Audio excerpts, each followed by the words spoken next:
누가복음 7장 말씀입니다. 누가복음 7장은 우리 예수님께서 특별히 이 소외된 사람들에 대해서 지극히 관심을 가지고 계시고 또 그들을 사랑하시고 또 그들의 질병과 또 여러 가지 문제들을 이렇게 해결해 주시는 이제 그러한 말씀이 기록되어 있습니다. 또 이에 반하여 이 신앙이 있는 척하고 진심으로 이렇게 주님에 대한 태도나 이런 게 그런 태도를 갖지 못한 바리새인과 율법 교사들에 대해서는 또 주님이 잘못됐으면 또 지적하시는 이제 그런 것이 기록되어 있습니다. 굉장히 긴 말씀인데 등장인물들을 보면 1절에서 10절은 이방인인 백부장, 이방인도 소외된 사람이죠. 이방인, 유대인들이 아닌 이방인. 그리고 11절에서 17절은 아들을 독자 외아들을 잃고 슬퍼하는 과부, 이렇게 슬픔 속에 있는 또 과부, 이런 분들이 얼마나 또 소외된 자들이겠습니까?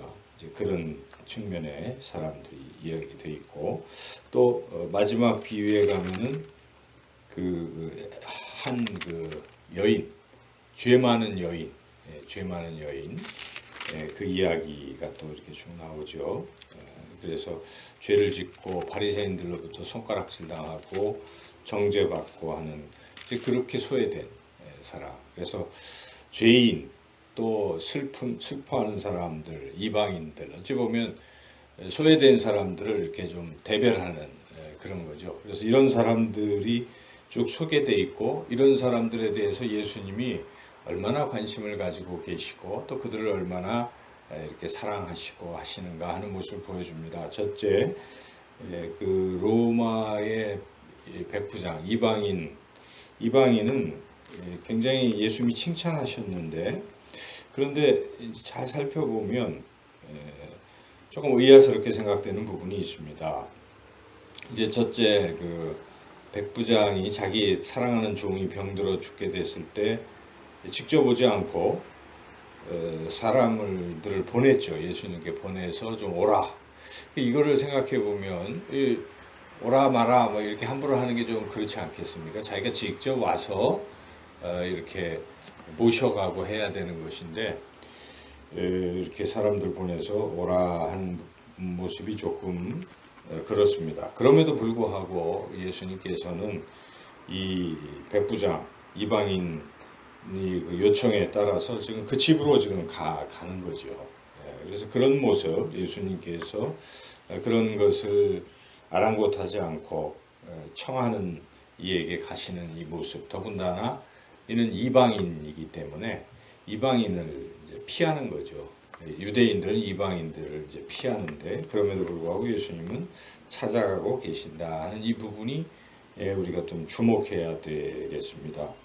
그런데 이제 백부장이 예수님이 가까이 오신다는 얘기를 들으니까 이제 마음이 좀 바뀌었어요. 오라고 했다가 예수님이 가까이 오시니까 잘 생각해 보니까 예수님이 막상 들어오시면 이방인들과 예수님이 이렇게 만나면 예수님이 좀 당황하지 않으실까. 또 왜냐하면 이 사람은 잘 알고 있었습니다. 유대인들이 이방인 만나는 걸 싫어하고 하는데 그러지 않을까 하는 생각이 들어서 이제 오지 마십시오. 다시 또 그렇게 얘기합니다. 그러면서 수고하지 마시고 내 집에 들어오시면 내가 감당할 수 없습니다. 이렇게 이야기를 하고 저 역시 주님 나아가는 것이 주님께 폐가 될까봐 못 나갑니다. 이제 이런 이야기를 하면서 차라리 그냥 말씀 한마디만 들어오지 마시고 말씀만 하시면 종이 낫겠습니다. 이제 이렇게 이야기를 하지요. 그래도 예수님 이런 모습을 보고 참 귀하게 여기신 것입니다. 칭찬하시고 너 같은 믿음을 가진 사람은 내가 만나본 적이 없다. 이렇게 칭찬하시죠. 그 믿음의 포인트는 태도가 바뀌고 겸손해지고 또 주님에 대한 어떤 예의를 갖춘 그런 사실, 그리고 주님께서 말씀만 해도 나을 것이다. 그 종을 직접 만나지 않고 말씀만 해도 나을 것이다 하는 그런 믿음의 부분이겠죠. 이런 부분을 주님이 칭찬하시고 말씀만 했을 때 과연 그 종이 이미 그 즉시 낫게 되었다 하는 얘기가 소개되고 있습니다. 그래서 여기서 이런 이방인에 대한 주님의 또 관심, 사랑을 우리가 볼 수 있고, 이어지는 과부 아들 이야기, 과부가 자기 외아들을 잃고 장례를 치르고 있는데 슬퍼하고 울고 있는데 주님께서 그것을 보시고 그냥 지나치지 아니하시고 참 불쌍히 여기신 것이죠. 그래서 그 과부에게 다가가시고 울지 말라고 또 말씀하시고, 그리고 관에 손을 대시고 청년아 일어나라 할 때 그 관에 죽었던 청년이 일어나서 그런 놀라운 기적을 이제 베풀어 주시죠. 그래서 여기서도 우리 예수님께서 울고 있는, 슬퍼하고 있는 과부에게 다가가셔서 그를 위로하시고 또 그 문제를 해결해 주시는 그런 모습을 우리가 또 볼 수 있습니다.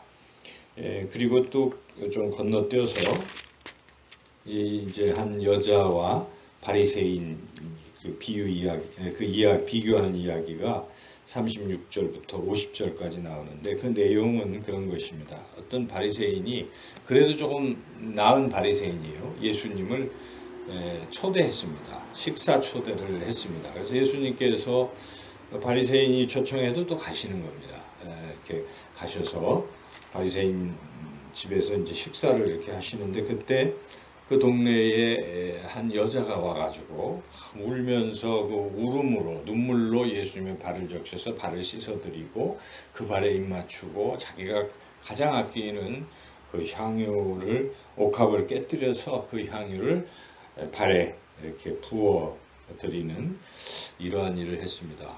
이것을 보고 옆에서 바리새인이 막 비난하는 거죠. 이 여자는 죄인인데, 이 동네 유명한 죄인인데 죄인하고 이렇게 가까이 하고, 또 죄인인지도 모르는 모양이다, 선지자도 아닌가 보다, 이런 식으로 속으로 예수님을 좀 비하하면서 이제 그런 마음을 가지고 있었죠.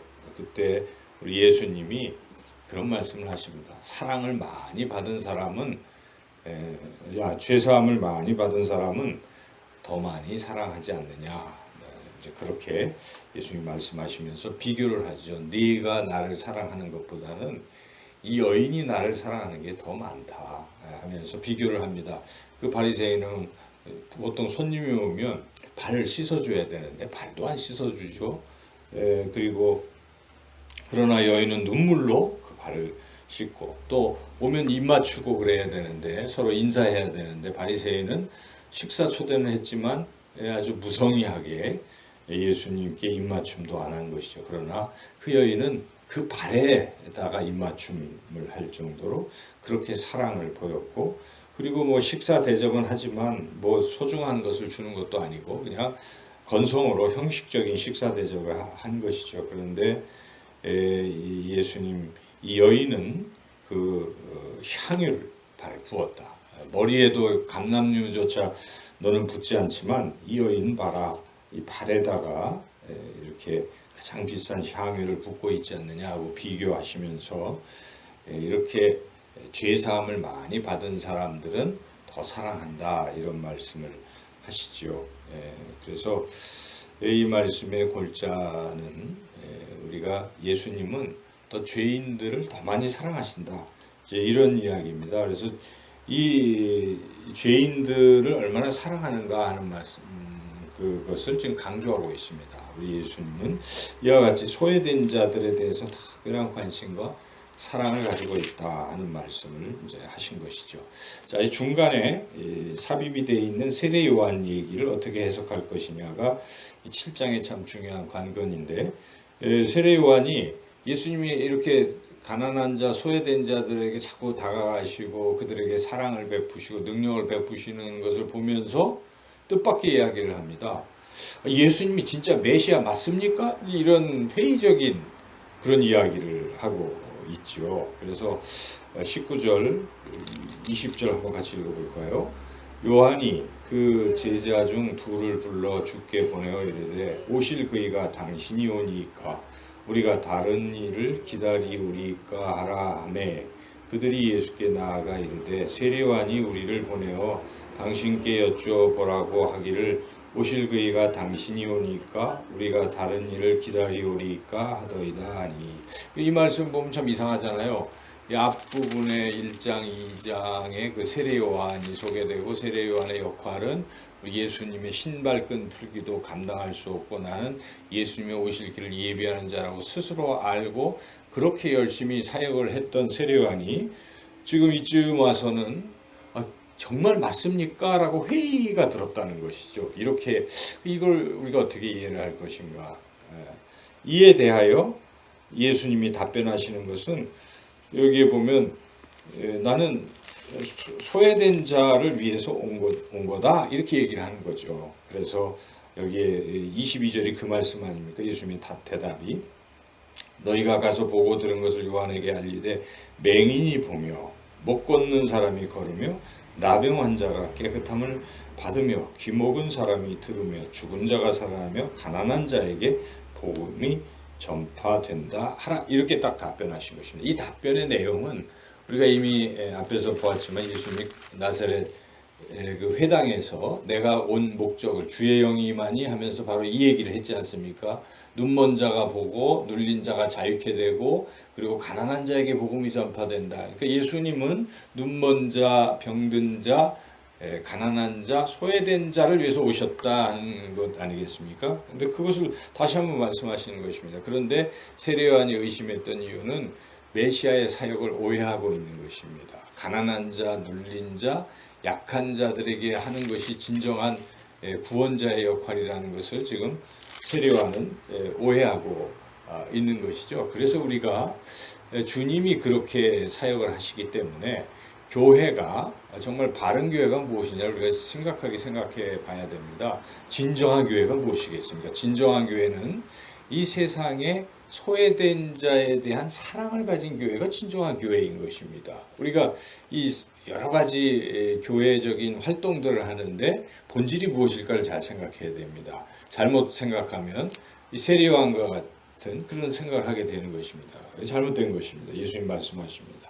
가난한 자, 소외된 자에게 이렇게 사랑을 베푸는 것이 메시아 사역의 본질이라고 말씀하셨기 때문에 우리는 교회 사역의 본질은 가난한 자, 소외된 자 그런 이웃들에게 사랑을 베푸는 것이구나 하는 것을 결코 잊어서는 안 된다 하는 것이죠. 그래서 지금 이 중간에 그 얘기가 이렇게 들어있어요. 앞뒤로는 무슨 얘기입니까? 소외된 자들에 대한 이야기가 있잖아요. 근데 중간에 이렇게 있다는 것이죠. 그리고 이제 여기서 한 가지 주목할 것은 예수님이 후반부에 가면 이제 바리새인들과 이렇게 세례요한 그러니까 받아들이는 사람들을 비교를 하죠. 세례요한이나 예수님의 말씀을 받아들이는 사람과 그 받아들이지는 않고 계속 비난하고 또 뭐 딴 생각하고 자기 주장을 펼치고 이런 자들을 비교하고 있습니다. 그래서 여기 29절부터 그 비교가 되죠. 29절에는 모든 백성과 세리들은 이미 요한의 세례를 받은지라 그리고 예수님 말씀을 듣고 하나님을 의롭다 이렇게 하고 있는데 그런데 바리새인과 어떻게 합니까? 30절 읽어보시겠습니다. 바리새인과 율법교사들은 그의 세례를 받지 아니하므로 그들 자신을 위한 하나님의 뜻을 저버리느니라. 뭐 이렇게 받아들이지 않고 있다. 이 두 가지를 비유하시면서 거기에 이제 또한 비유의 말씀을 비교하시면서 비유하시죠. 그게 이제 장터의 아이들 이야기하는 이게 얼핏 이해가 잘 안 가잖아요. 이 말씀의 뜻은 장터에서 아이들끼리 서로 친구들이에요. 그런데 서로 이렇게 보니까 한쪽에서 피리를 불어도 피리를 불면 거기에 장단을 맞춰서 춤을 춰야 되는데 춤도 안 추고 있고 또 한쪽에서 막 울고 있어도 같이 울어주지도 않고 있는 아이들의 모습을 보라. 이 이야기는 무엇입니까? 무관심하다는 것입니다. 서로에게 무관심한.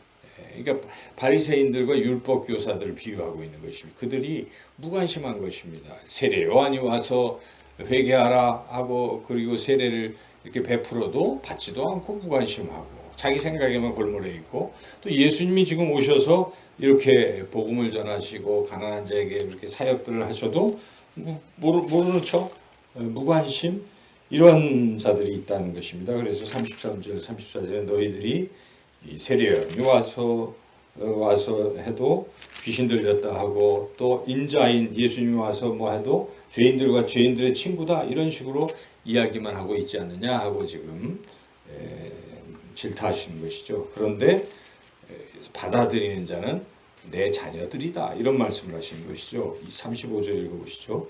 지혜는 자기의 모든 자녀로 인하여 옳다함을 얻느니라. 이게 참 이해하기 어렵지만 이게 그런 뜻이에요. 자기의 모든 자녀들은 옳다, 이런 뜻입니다. 그러니까 자녀가 누구냐? 자녀는 예수님을 받아들이는 사람을 말한다, 그 이야기를 하는 것입니다. 그래서 전체적으로 지금 소외된 자, 가난한 자들은 예수님을 잘 받아들이고 있잖아요. 이 죄인인 한 여인이나 또 여기에 등장하는 이방인 백부장이나 뭐 이런 사람들은 잘 받아들이고 있는 것이죠. 그러나 이 바리새인들은 초대해서도 좀 여전히 의심하고 있고 잘 받아들이지 않고 있다는 것을 지적하고 있습니다. 그래서 오늘 이 말씀을 통해서 우리가 정리를 해본다면, 우리 예수님은 가난한 자, 소외된 자들 위해서 오신 분이시다는 생각을 우리가 하고, 내 자신이 비록 죄인이고 내가 연약하고 슬퍼할지라도 주님은 나에게 항상 다가오시는 분이시구나, 이것을 깨닫고 우리의 태도는 여기에 한 여인처럼, 죄인 많은 한 여인처럼 주님을 사랑하고 또 주님의 그 말씀을 잘 받아들이고 그래야 된다는 것이죠. 바리새인처럼 자기의 어떤 종교적인 어떤 관록, 경험 뭐 이런 것 자꾸 주장하면서 예수님의 말씀을 별로 받아들이지 않는 그런 교만한 태도는 결국 구원에 이를 수 없다 하는 것입니다. 오히려 가난하고, 심령이 가난하고 더 겸손하고 주님을 받아들이는 이러한 마음과 믿음이 구원에 이를 수 있다 해서 마지막 결론이 50절 한번 읽어보겠습니다. 예수께서 여자에게 이르시되 내 믿음이 너를 구원하였으니 평안히 가라 하시니라. 오늘 하루도 여인처럼 우리가 참 부족하고 연약하지만 주님이 날 사랑하신다는 것을 믿으시고 받아들이시고 겸손하게 주님과 동행하는, 그래서 구원의 평안을 얻는 그런 복된 삶을 살아가시기를 주님의 이름으로 축원합니다.